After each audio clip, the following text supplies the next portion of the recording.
আসসালামু আলাইকুম। Class 10 Mamun national school boys class 10-এর ছাত্র।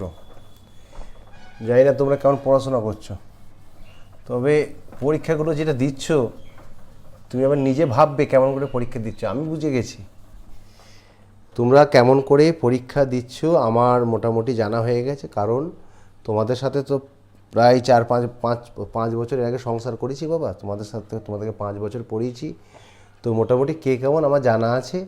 তো তারপরে দেখলাম এক একজনে এক এক নাম্বার পাচ্ছ। তো তোমরা কে কীভাবে পরীক্ষা দিচ্ছ সেটা তুমি জানো আর আমাদের উপরওয়ালা জানেন। তো যেটা যদি অসৎ পথ অবলম্বন করে থাকো নিজেকে ঠকাচ্ছ আর কিচ্ছু না। কারণ যখন স্কুল খুলবে তখন এমন একটা সিচুয়েশনে পড়বে, তখন দেখবে আর কিচ্ছু করার থাকবে না, আর কিচ্ছু করার থাকবে না। তোমরা কি করছো, বাবা মাকে সন্তুষ্ট করার জন্য। আমাদেরকে সন্তুষ্ট করতে গেলে কারণ তোমাদেরকে কেন আরও অনেক ওপর লেভেলে যেতে হবে, যে কারণ আমরা তোমাদের সম্বন্ধে জানি যে তোমরা কেমন পড়াশোনা করো। তো তোমরা গার্জেনকে সন্তুষ্ট করার জন্য যে পথ অবলম্বন করেছো সেটা তুমিও জানো, আমিও জানি, ওপরওয়ালাও জানি, তিনজনাই জানি। সবাই বলছি না, বেশ কিছু স্টুডেন্ট যে পথ অবলম্বন করেছো খুবই বাজে পথ। এটা করে তোমাদের উপকার হবে না। কারণ মামুনের এই অনলাইন টেস্টের নাম্বার তোমার মাধ্যমিকের রেজাল্ট শিটে উঠবে না। অতএব যে মাধ্যমিকের রেজাল্ট শিটে যে নাম্বারটা উঠবে সেই নাম্বারটাকে কীভাবে ভালো করা যায় সেইটার দিকে তোমাদেরকে নজর দেওয়া উচিত এবং সেইভাবে প্র্যাকটিস করা উচিত। তুমি দেখছো যে যাক হয় এই একটা ছোট্ট পথ ঘুরিয়ে একটা ছোট্ট পথ অবলম্বন করে আমি 20-তে 18-19-20 পেয়ে যাচ্ছি। কি দরকার পড়াশোনা করে? বুঝবে বেশি দিন নেই বাবা, 2021 সালে মার্চ মাসে যদি পরীক্ষা হয়, মে মাসে রেজাল্ট বেরোবে, তখন অবশ্যই বুঝবে যে কি ভুলটা তুমি করেছো। স্যাররা এত করে বলছেন, স্যারদের কথা না শুনে যে কী ভুল করেছো তখন বুঝবে। তখন আর পস্তেও লাভ নেই, তখন আর কিছু করার থাকবে না, কারণ তখন হাত থেকে ঢিল বেরিয়ে যাবে। যাই হোক, আমাদের কর্তব্য সচেতন করা, যেহেতু তোমরা আমাদের কাছে নেই একটা পরিস্থিতির জন্য। তো জানি না কবে আবার তোমরা আসবে বা তোমাদেরকে আমরা আবার সামনে থেকে পড়াতে পারবো। জানি না সেই দিনটা কবে আসবে, যত তাড়াতাড়ি আসবে ততই ভালো, তোমাদের পক্ষেও ভালো, আমাদের পক্ষেও ভালো। আমরা সময় পাবো আর তোমরা নিজেদের ভুল ত্রুটিগুলো শুধরে নিতে পারবে। তো যাই হোক, তো সৎভাবে থাকো, সৎভাবে পরীক্ষা দাও, দেখবে তাতে তুমি বুঝতে পারবে যে তোমার ফলটা কোথায়। কারণ আমি এবারে যে প্রশ্নটা করেছিলাম আমি নিজে জানি যে প্রশ্নটা যথেষ্ট টাফ প্রশ্ন ছিল একটা স্টুডেন্টের পক্ষে। আমি একটা টিচারের পক্ষে বলছি না, টিচাররা সবই পারবেন, একটা স্টুডেন্টের পক্ষে যথেষ্ট টাফ ছিল। বিশেষ করে যারা মিডিও বা লো ক্যাটাগরির, যারা হয়তো র্যাঙ্কের ছেলে তাদের ক্ষেত্রে বাদ বাকি ম্যাক্সিমাম ছেলের কাছে কিন্তু খুব একটা প্রশ্নটা ইজি ছিল না। তো তাতেও দেখছি 18, 19, 20 করে সব নাম্বার পেয়ে গেছে। মানে এমন নাম্বার দেখা যাচ্ছে যে তোমাদের ম্যাথ শেষ হয়ে গেছে, শেখা শেষ, আমার আর কোনো খাটনি নেই। যাই হোক, দেখা যাবে যে যারা 20-তে 18, 19, 20 পাচ্ছ তাদের স্কুলে এসে আমি দেখতে পাবো যে তারা কীরকম করে 18 পেয়েছো। তাদেরকে 2-4টা অঙ্ক দিলেই বোঝা যাবে। আর তারা বইয়ের বাইরের সমস্ত অঙ্ক, আমার 20টা অঙ্ক দিয়েছে, 20টাই বইয়ের বাইরে। যারা বইয়ের অঙ্ক এখনও ঠিকঠাক করে করতে পারে না, তারা 20টা অঙ্কই ঠিক করে ফেললো বইয়ের বাইরে। এটা কি আমাকে মানতে হবে? জানি না, যদি করে থাকো তাহলে খুব খুশি হব, আমার থেকে বড় খুশি কেউ হবে না যদি সত্যি সত্যি তোমরা পেরে থাকো। যাই হোক, বেশ ভালো কথা। তাহলে আবার শুরু করি। আমরা 7কে শেষ করেছিলাম, 7, 8এরটা হবে। 8এরটা দেখবে অঙ্কটা একবারে 7-এর মতনই, ছবিটা একই রকম হবে। তো এখানে আমরা যে অঙ্কটার এই হাইট অ্যান্ড ডিস্টেন্সে অঙ্কের মেন পার্টটা হচ্ছে চিত্র। এই চিত্রটা কিন্তু অবশ্যই পেন্সিলে আঁকবে। আমার কাছে পেন্সিল নেই, আমার কাছে স্কেল নেই, তাই আমি স্কেল পেন্সিলে আঁকতে পারছি না বোর্ডে। কিন্তু তোমরা স্কেল পেন্সিলে আঁকবে এবং অবশ্যই চাঁদা নেবে, চাঁদা নিয়ে আঁকবে। ঠিক আছে? কিভাবে আঁকবে একটা দেখিয়ে দিই। যে সূর্যের উন্নতি কোণ 45 ডিগ্রি থেকে বৃদ্ধি পেয়ে 60 ডিগ্রি, 45 থেকে বৃদ্ধি পেয়ে কত ডিগ্রি হচ্ছে? 60 ডিগ্রি। তাহলে আমি একটা সরলরেখা আঁকলাম এবং একটা বিন্দুতে, এই বিন্দুতে একটা 45 ডিগ্রি কোণ আঁকবো চাঁদার সাহায্যে একটা 45 কোণ আঁকলাম, এটা 45°। তো আমরা জানি কোণ যত এই দিকে অর্থাৎ স্তম্ভের দিকে বা বাড়ির দিকে, এখানে যেটা এখানে কী আছে, এখানে একটা আছে খুঁটি আছে, খুঁটির দিকে যত এগিয়ে আসবো তত উন্নতি কোণটা বাড়বে, আর খুঁটির থেকে যত দূরে সরে যাব তত উন্নতি কোণটা কমে। তাহলে এবার আমাকে 60 আঁকতে হবে, তাহলে একটু আগিয়ে আসি, এখানে একটা 60° কোণ আঁকবো। কত ডিগ্রি কোণ আঁকবো? 60। চাঁদার সাহায্যে 60° কোণ, ধরে এখানে বিন্দুটা পড়লো, যোগ করলাম, এর সাথে এটা যোগ করবো, এখানে কোথায় ঠেকবে আমার দেখা দরকার নাই, ধরো আমি এটা যোগ করলাম, তাহলে এটা কত হলো? এটা 60°।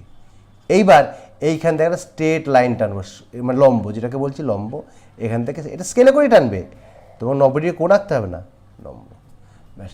এবার এটা হয়েছে, বোঝা গেল? তাহলে আমার যেন কোণটা যেন 60° হয়, কোণটা যেন 45° হয়। আমি ছবি আঁকছি, অনেকে ছবি আঁকছে দেখেছি, খুঁটি এঁকে নিলাম, এই 60°, এই 45° এঁকে দিলাম, দেখা যাচ্ছে এইটা 45 হয়েছে, এইটা 30° হয়ে গেছে। আরে তোমাকে 45 আঁকতে হবে, তোমাকে 45-এর মতো আঁকতে হবে, তোমাকে 30-এর মতো আঁকলে হবে না, তোমাকে চাঁদার সাহায্য নিতে হবে, এটা চাঁদার সাহায্যে আঁকতে হবে এগুলো সব। হ্যাঁ, মানে এই 90° কোণটা তুমি এরকম করে না আঁকলে মোটামুটি যেন 90 হয়, 90টা 89 হোক, 91 হোক, কিন্তু 90টা কখনো কেউ সমকোণী ত্রিভুজ আঁকছে এরকম করে দিয়ে বলছে এটা উন্নতি কোণ, আর এটা 90° নয় তো, বোঝা গেল? তাহলে ছবিটা অবশ্যই পেন্সিলে আঁকবে, স্কেলে আঁকবে এবং চাঁদার সাহায্যে আঁকবে, ঠিক আছে? তাহলে এই এবিটা কি? খুঁটির দৈর্ঘ্য। আর প্রথমে যখন 60° উন্নতি কোণ তখন ছায়াটা পড়েছে কোনটা? বিসি। যখন 45° উন্নতি কোণ তখন এর ছায়াটা পড়বে এইদিকে, মাটিতে পড়বে, তখন ছায়াটা হচ্ছে বিডি। বোঝা গেল? বোঝা গেল? তাহলে এইবার তাহলে আমার 1 নম্বর হয়ে গেল ছবি আঁকা, উন্নতি কোণের তীরটা দিয়ে দেবে, এই দিকে উন্নতি কোণ হয়েছে, ঠিক আছে? আমার 1 নম্বর হলো ছবি আঁকা। 2 নম্বর, এই চিত্রে কোনটা কি সেটা আমাকে লিখতে হবে। তাহলে চিত্রে বা চিত্রানুযায়ী বা চিত্রে লিখছি, এটা কয়ের অঙ্কটা? এটা হচ্ছে 8-এর অঙ্কটা। চিত্রে এবি হলো খুঁটির উচ্চতা,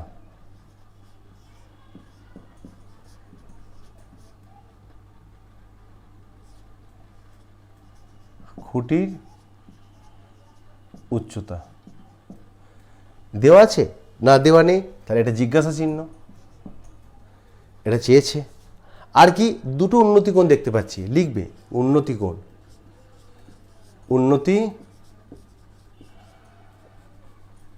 উন্নতি কোণ BCA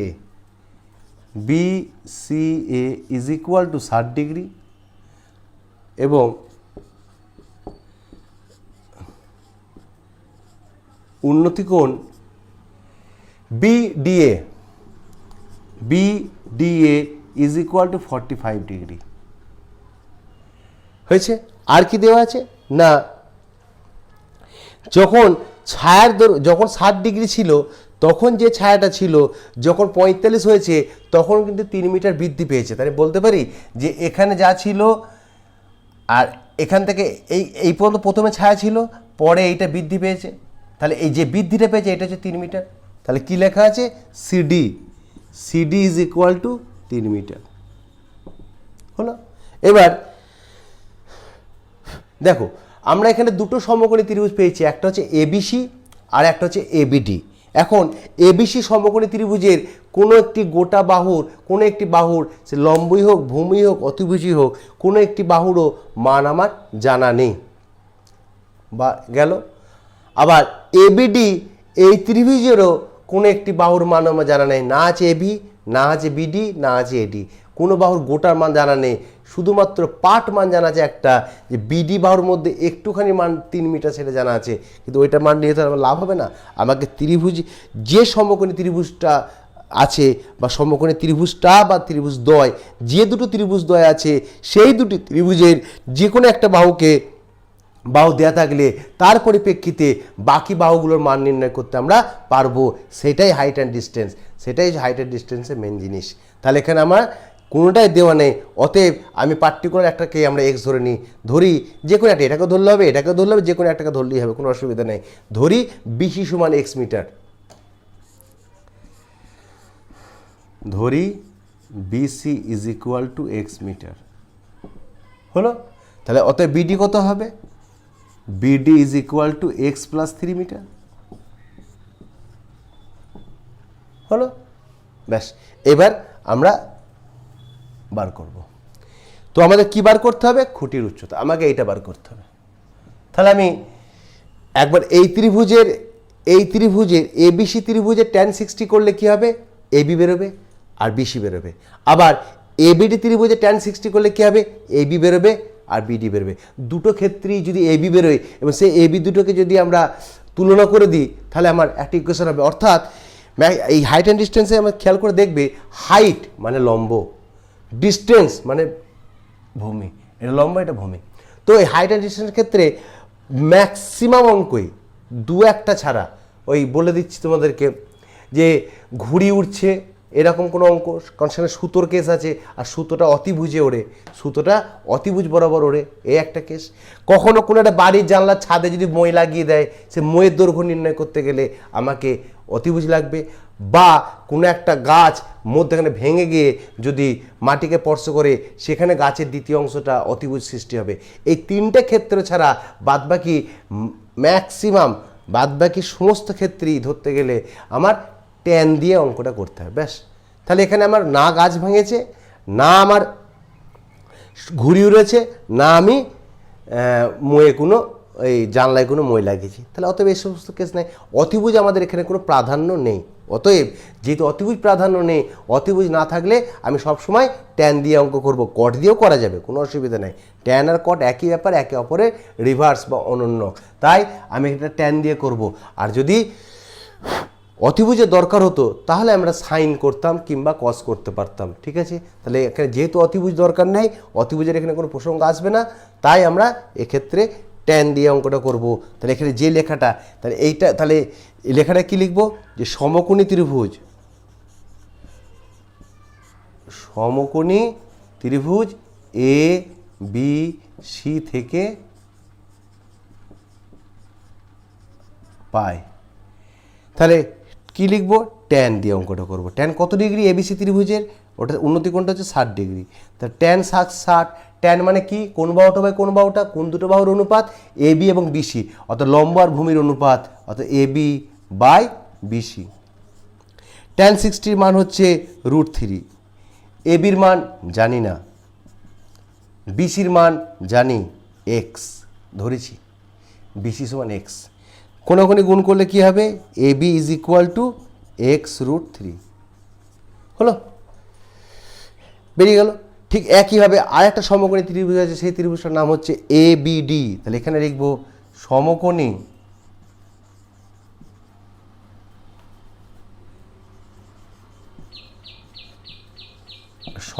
ত্রিভুজ এবিডি থেকে পাই ট্যান কত degree? Tan 45 degree is equal to AB by BD. তাহলে ট্যান 45-এর মান হচ্ছে 1, এবির মান বেরিয়েছে x√3, বিডির মান আমি জানি না, বিডির মান আমি জানি, বিডির মানটা কত গো? এই যে বিডির মান x+3, তাই তো? তাহলে বিডির মানটা লিখে দিই x+3, বজ্র গুণ করো, x√3 is equal two x+3 হয়েছে। x√3 minus x is equal to 3, extra এদিকে নিয়ে এলাম, বা আমি এক্স কমন গেলে কী হবে? √3 মাইনাস 1 ইজ ইকুয়াল টু 3। দাঁড়াও, দেখা যাচ্ছে নাকি দেখি আবার, হ্যাঁ আরেক লাইন হবে। তাহলে x is equal two 3/√3 minus 1, এটা এক্সের মান বেরোলো। এটা কার মান বেরোলো? এক্সের মান। আমাকে চেয়েছে খুঁটির উচ্চতা, আমি এটা কোথায় করবো এবার? আচ্ছা, এটাই পরে করছি, দেখিয়ে দিই পরে করছি, আমি এটা মুছে দেবো তখন করে দেবো। তাহলে আমাদের এখানে হাইট অ্যান্ড ডিস্টেন্স অঙ্কে কটা পার্ট দেখতে পাচ্ছি? হাইট অ্যান্ড ডিস্টেন্স অঙ্কে 3টে পার্ট, একটা চিত্র, 2 নম্বর হচ্ছে চিত্র থেকে এটা চিত্র থেকে কিভাবে চিত্রে কোনটা কি সেইটা লেখা, অর্থাৎ প্রদত্ত বলি আমরা। আর এটা হচ্ছে চিত্র হলো। আর 3 নম্বর হচ্ছে এইটা। যদি দুটো ত্রিভুজ হয় দুটো ত্রিভুজ দিয়ে অঙ্ক করতে হবে, আর যদি একটা ত্রিভুজ হয় তাহলে একটা ত্রিভুজ দিয়ে অঙ্ক করব। বোঝা গেল? তাহলে আমাদের কি বেরিয়েছে, আমাকে বার করতে হবে এ বির মান। আমি এখানটা মুছি, তাহলে বুঝতে পারবে।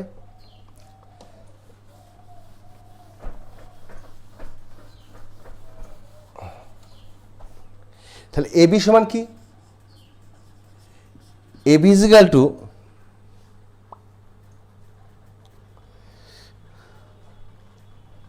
√3x, √3x, এক্সের মানে এইটা, তাহলে ইন্টু 3/√3 - 1। তাহলে এটা গুণ করলে কত হবে, 3√3/√3 - 1। এবার এটাকে হরে করণী নিরসন করবো, করণী চ্যাপ্টার আমাদের শেষ হয়ে গেছে। তাহলে √3 + 1/√3 + 1। তাহলে নিচেটা কত হবে, a² - b², অর্থাৎ 3 - 1। ওপরটা কত হবে, দেখো এইটার সাথে এটা গুণ করলে কত হবে বলো, √3 গুণ করলে 3, 3কে 3 দিয়ে গুণ করলে 9 হলো। আর এইটার সাথে গুণ করলে +3√3 হলো। আবার মুছতে হবে তো।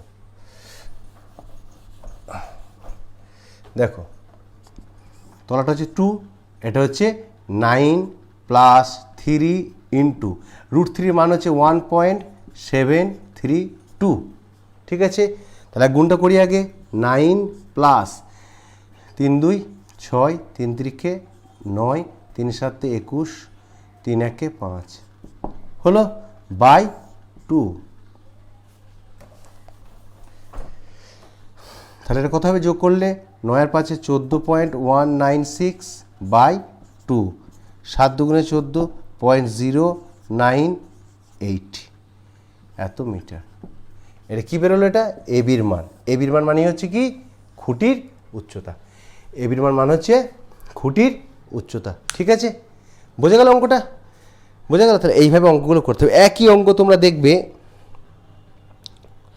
8-এর মতন একই অঙ্ক তোমরা দেখবে 16, 17 এই দুটো অঙ্ক দেখবে একই রকম অঙ্ক, 16 আর 17। তাই এই দুটো অঙ্ক তোমরা নিজেরা করবে, 16, 17। ঠিক আছে, আচ্ছা আচ্ছা, আমি আর একটা অঙ্ক করাই, 10-এর অঙ্কটা করাই। 10-এর অঙ্কটা বুঝতে পেরেছ? এখানে কিছুই অঙ্ক নেই, শুধু মেন হচ্ছে ছবিটাই মেন। আর ম্যাক্সিমাম ক্ষেত্রে ট্যান দিয়ে অঙ্ক হবে, শুধুমাত্র ওই গাছ ভাঙা বা তোমার ঘুড়ি ওড়ানো বা তোমার ধরো কোনো জানলায় মই লাগানো, এই ধরনের কেস হলে, বা যখন আমার বাংলা কথা হচ্ছে যখন আমার অতিভুজের দরকার হবে তখন সাইন, আর বাদ বাকি সময় সব সময় ট্যান লাগবে। ঠিক আছে বাবা? ঠিক আছে। একটি লাইট হাউস থেকে তার সঙ্গে একই সরলরেখা অবস্থিত একটি light house, that is light house. Light house মানে হচ্ছে সমুদ্রের পাড়ে থাকে একটা উঁচু অট্টালিকা বাড়ি, যেখান থেকে সমুদ্রের বিভিন্ন জাহাজদের ওপর বা সমুদ্রের ধারে বা সমুদ্রের ধারে বিভিন্ন লোকজনের উপর নজর রাখা হয়, সেটাকে বলে লাইট হাউস। বা জাহাজের ওপরও নজর রাখা হয় সমুদ্রে যারা মাছ ধরতে যায়। তো যাই হোক, সেই লাইট হাউস থেকে তার একই সরলরেখা অবস্থিত, অর্থাৎ এটা সমুদ্র ধরো, এটা light house A B, light house. তো অবনতি কোণে দেখছে, এখান থেকে অবনতি এইরকম করে আছে, এইটা আছে, এখান থেকে দেখলে অবনতি কোণ দেখলে ওপর থেকে দেখা হয়। তো অবনতি কোণে দেখছে, দুটো জাহাজকে দেখছে, একটা 60 ডিগ্রিতে দেখছে, এটা 60 ডিগ্রিতে। 60 ডিগ্রি কোনটাকে নেবে, এটা 60 ডিগ্রিতে দেখছে, আর একটা দেখছে 30 ডিগ্রিতে, এটা 30 degree. A B C D C D E হলো। তাহলে আমরা কি বলতে পারি, তাহলে দেখো আমরা বলতে পারি যে লাইট হাউসের উচ্চতা ইজ ইকুয়াল টু উচ্চতা ব্র্যাকেটে এ বি, এটা হচ্ছে জিজ্ঞাসা চিহ্ন। আচ্ছা, আর কি দিয়েছে, অবনতি কোণ। অবনতি কোণ, কোনটা অবনতি কোণ, 60 ডিগ্রি, ইএসি। এইটা অবনতি কোণ ত্রিভুজের বাইরে, তার জন্য আমরা এটাকে একান্তর করে নিলাম। এরকম জেড হলে একান্তর হয়, আমরা ক্লাস 5-এ পড়েছি। সমান একান্তর কোণ B C A is equal to 60 degree. আবার অবনতি কোণ ইএডি, ইএডি সমান একান্তর কোণ BDA, BDA is equal to 30 degree. লেখা হয়ে গেল। আর এটা সি হচ্ছে প্রথম জাহাজ, ডি হচ্ছে দ্বিতীয় জাহাজ। ঠিক আছে, এবার আমরা কি বলেছি, আমাদের কোনো ব্যাপার নাই, আমরা সবসময় দুটো কথা বলেছি যে আর কার মান দেওয়া আছে, হ্যাঁ দেওয়া আছে, কার মান দেওয়া আছে, লাইট হাউস থেকে কাছে প্রথম জাহাজের মাস্তুল, প্রথম জাহাজেরটা লাইট হাউসের কাছ থেকে 150 মিটার, অর্থাৎ বিসি সমান 150 মিটার। ব্যাস, এটা 150 পেয়ে গেছে, এটা 150। ব্যাস, তাহলে আমরা কি লিখব, দুটো কোণ আছে অর্থাৎ দুটো ত্রিভুজ হবে, সমকোণী ত্রিভুজ এবিসি থেকে পাই, আর একটা হচ্ছে সমকোণী ত্রিভুজ এবিডি থেকে পাই। হয়েছে? তাহলে প্রথমটা হচ্ছে tan 60 ডিগ্রি ইজিক্যাল টু কত হবে, এবি বাই বিসি। tan 60 মান হচ্ছে √3, এবির মান হচ্ছে জানি না, বিসির মান হচ্ছে 150, তাহলে এবি ইজিক্যাল টু 150 √3। আবার এদিকে সমকোণী ত্রিভুজ, তাহলে কি লিখব, tan 30 degree is equal to AB by BD. tan 30 মান হচ্ছে 1/√3, এবির মানটা এখানে বেরিয়েছে 150 √3 বেরিয়েছে, 150 √3 বাই বিডি। তাহলে বিডি ইজিক্যাল টু কত হবে, √3 3, আর 3 150 হচ্ছে 450 মিটার। অঙ্ক হয়ে গেল। এবার কি উত্তর চেয়েছে দেখি। এবার উত্তর চেয়েছে কিছুই নাই, যে তাহলে দূরের জাহাজ মাস্তুলে লাইট হাউস কত দূরে অবস্থিত। তা দূরের জাহাজটা কত দূরে অবস্থিত, উত্তর লিখছি, দূরের জাহাজটি বি কত দূরে, বি থেকে ডি, অর্থাৎ 450 মিটার দূরে অবস্থিত। আর কি চেয়েছে, লাইট হাউসের উচ্চতা এবি, এই যে বেরিয়ে গেছে, লাইট হাউসের উচ্চতা ইজিক্যাল টু 150 √3 মিটার। বা এটাকে তোমরা √3 মিটার, এই √3 মানটা তোমরা বসাতে পারো 1.732 দিয়ে গুণ করে দিতে পারো, কোনো অসুবিধা নেই, গুণ করে দেবে তাহলেও হবে। ঠিক আছে, বোঝা গেল? তাহলে ছবিগুলো ঠিকঠাক করে আঁকবে। এটা অবনতি কোণ, এটা অবনতি কোণ, ওপর থেকে দেখছি বলে অবনতি কোণ, উন্নতি কোণ। ঠিক আছে, তাহলে ছবির সাথে লেখার সাথে আমার